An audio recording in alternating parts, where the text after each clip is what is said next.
रहीम। आज के इस वीडियो में हम वोल्टेज डबलर, ट्रिपलर और क्वाड्रुपलर सर्किट के बारे में पढ़ेंगे और इसके लिए एक स्टूडेंट ने फरमाइश की है और मैंने इसके लिए हेल्प ली है मिस्टर बॉलस्टेड बुक EDC।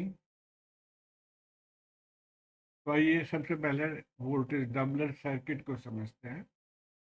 ये सर्किट है ट्रांसफार्मर और उसके साथ ये दो कैपेसिटर C1 C2 और दो डायोड है और हम यहाँ पे इनपुट वोल्टेज इस जगह पे सेकेंडरी पे हम फर्ज कर रहे हैं कि sinusoidal signal of magnitude VM apply हो रहा है। तो पॉजिटिव हाफ को पहले देख लेते हैं। फर्स्ट पॉजिटिव हाफ, जब पॉजिटिव हाफ अप्लाई होगा तो यहाँ पे ऊपर पॉजिटिव और नीचे नेगेटिव हो जाएगा और इसकी वजह से अब हम इस कैपेसिटर पे क्या असर पड़ेगा, सॉरी डायोड पे क्या असर पड़ेगा वो देखते हैं। देखिए ये पॉजिटिव ऑफ द बैटरी, इसके थ्रू यहाँ पे touching positive of the diode, तो इसका मतलब है कि ये डायोड फॉरवर्ड बायस है। इसी तरह positive of the battery is touching negative of the diode D2, तो ये रिवर्स बायस हो जाएगा। अब इसको हम ड्रॉ करते हैं। पहले वाले को फॉरवर्ड बायस कर लिया, दूसरे वाले को रिवर्स बायस या ओपन सर्किट कर लिया। फॉरवर्ड बायस आइडियल डायोड फर्ज कर रहे हैं तो फॉरवर्ड बायस के लिए हम स्ट्रेट लाइन शो करेंगे और इसको ओपन करेंगे। अब यहाँ पे देखिए तो करंट इस सर्किट में से फ्लो करेगी और इस करंट की वजह से ये कैपेसिटर चार्ज होता जाएगा और मैक्सिमम VM पे ये कैपेसिटर चार्ज हो जाएगा, VM वोल्टेज।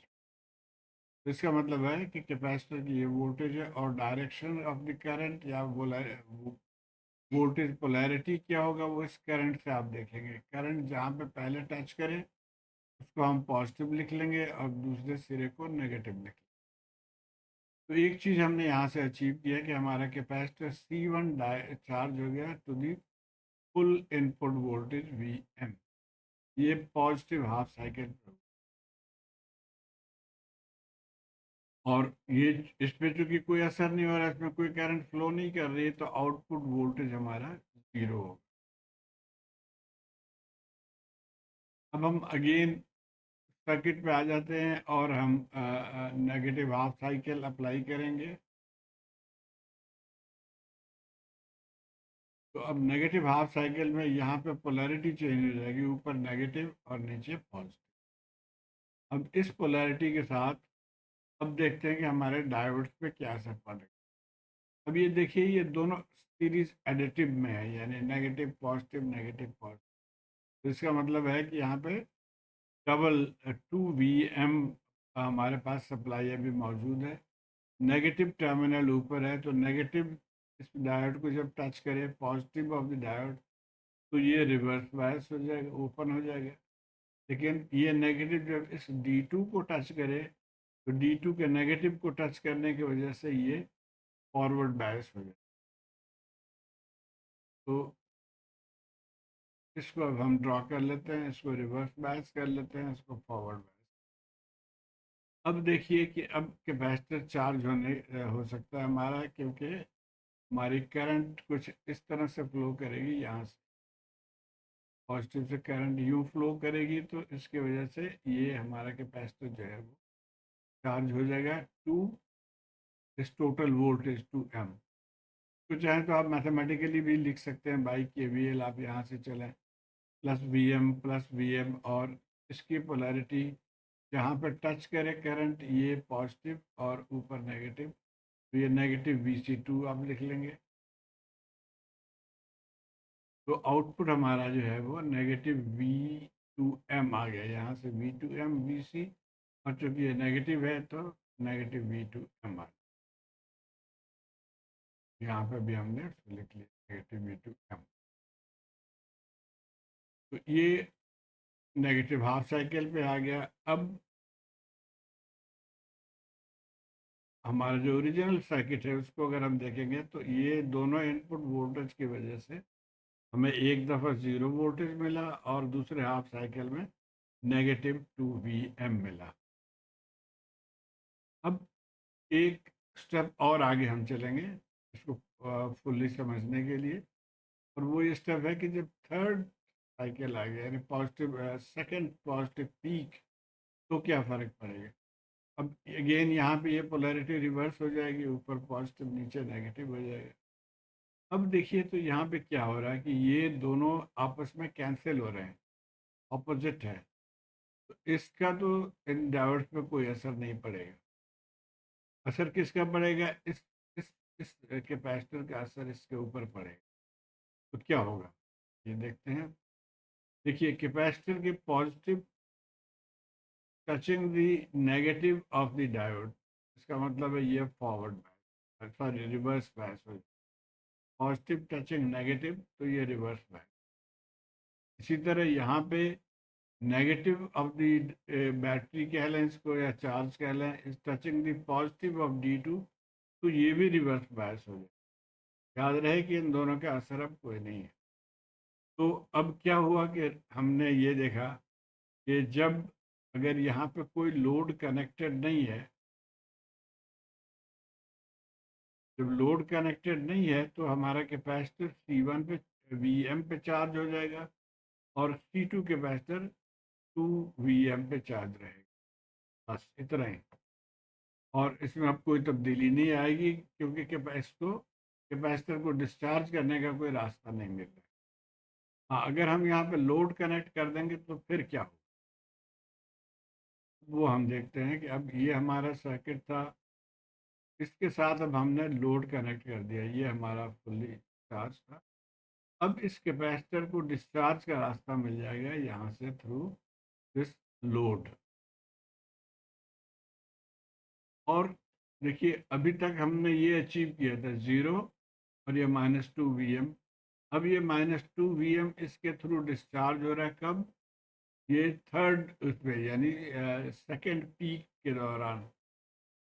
तो हम ये कह सकते हैं कि हमारा आउटपुट जो है वो कुछ इस तरह से ये डिस्चार्ज होता जाएगा, यानी कम होता जाएगा यहाँ से। The voltage across capacitor C2, ये voltage drops during the second positive half cycle, यानी इस हाफ साइकिल पे, यानी यहाँ पे इट इज नाउ ड्रॉपिंग, और depending on the value of the resistance, ये हो सकता है फुल्ली जीरो पे चला जाए या बीच में कहीं रुक जाए अगला साइकिल आने तक।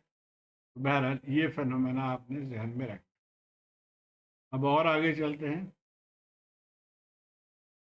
और वो है कि हम यहाँ तक थे, ये हमारा वोल्टेज था। अब अगर हम नेगेटिव हाफ यानी सेकेंड नेगेटिव हाफ पे आए तो क्या होगा। यहाँ पे हमने इसको चेंज कर लिया, डायोड सब इसी तरह ही हमने ओरिजिनल हालत में लेकर आ गए। ये हमारा डिस्चार्ज हो चुका है, देखिए यहाँ पे हमको वोल्टेज नहीं देखा हमने। लेकिन जैसे हमने यहाँ पे देखा था कि फर्स्ट नेगेटिव हाफ पे ये 2Vm तक चार्ज हो गया था, -2Vm। तो अब अगले हाफ साइकिल में भी सेकेंड नेगेटिव में भी ये फिर 2Vm तक चार्ज हो जाएगा। तो इसका मतलब ये हुआ कि अब इस तरह की साइकिल हमें 0 पर -2Vm, फिर आगे फिर अब ये 0 तो नहीं पर gradually it is decreasing up to this point, फिर ये -2Vm। आपने अगर ये याद हो तो half wave rectifier with capacitive capacitor discharge आप कह लें, या कैपेसिटर से जो स्मूथ करते हैं, ये उस तरह का सर्किट बन गया। तो ये हमारा half wave rectifier doubler, half wave voltage doubler बन गया। इसी तरह फुल वेव का भी है, वो मैं अब उसमें नहीं जाऊंगा, मैं हाफ वेव पे ही रहूँगा। तो और क्योंकि स्टूडेंट ने ट्रिपलर की फरमाइश की है, तब हम आगे चलते हैं ट्रिपलर पे। अब ट्रिपलर में देखिए ये हमारा डबलर सर्किट था। ट्रिपलर में क्या इजाफा, इसको थोड़ा सा उन्होंने रीड्रॉ किया इस पोर्शन को, और ये C3D3 डायोड ऐड कर दिया।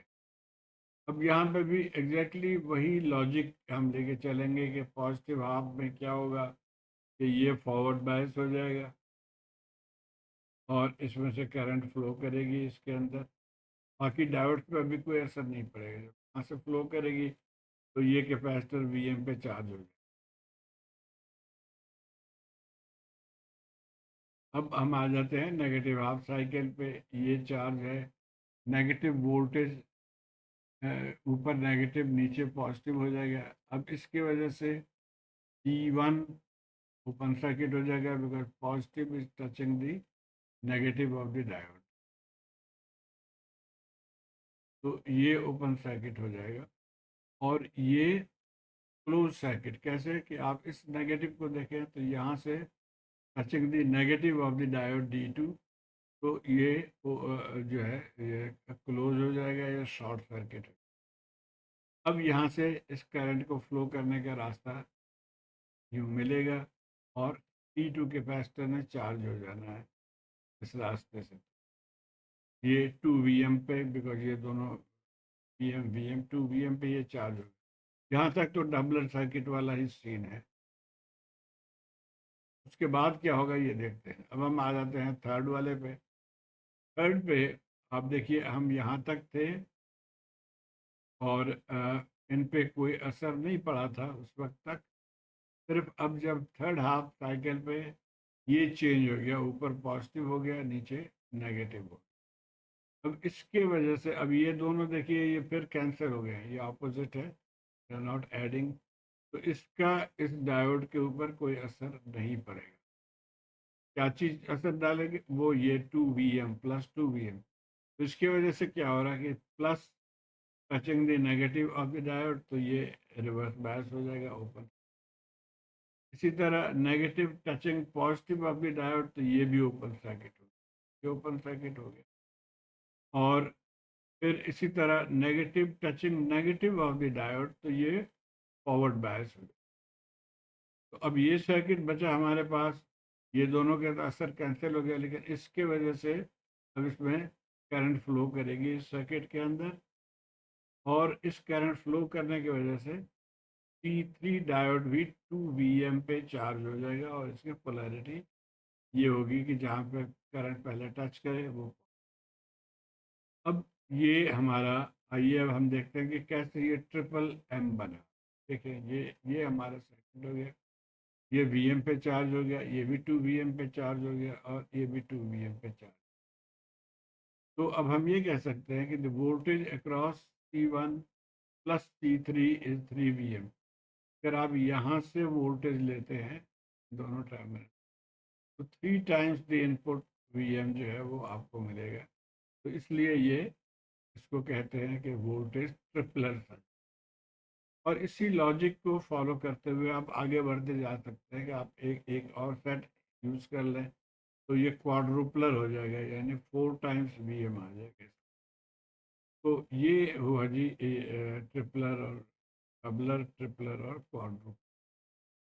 एक चीज़ ध्यान में रखिए कि ऑल्दो हम वोल्टेज बढ़ाते जा रहे हैं, लेकिन जो जो आप वोल्टेज बढ़ाते जा रहे हैं, ट्रांसफार्मर की एक फिक्स रेटिंग होती है।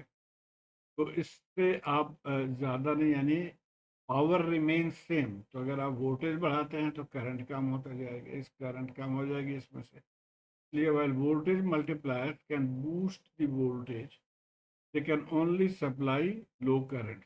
ये चीज़ ध्यान में रहे।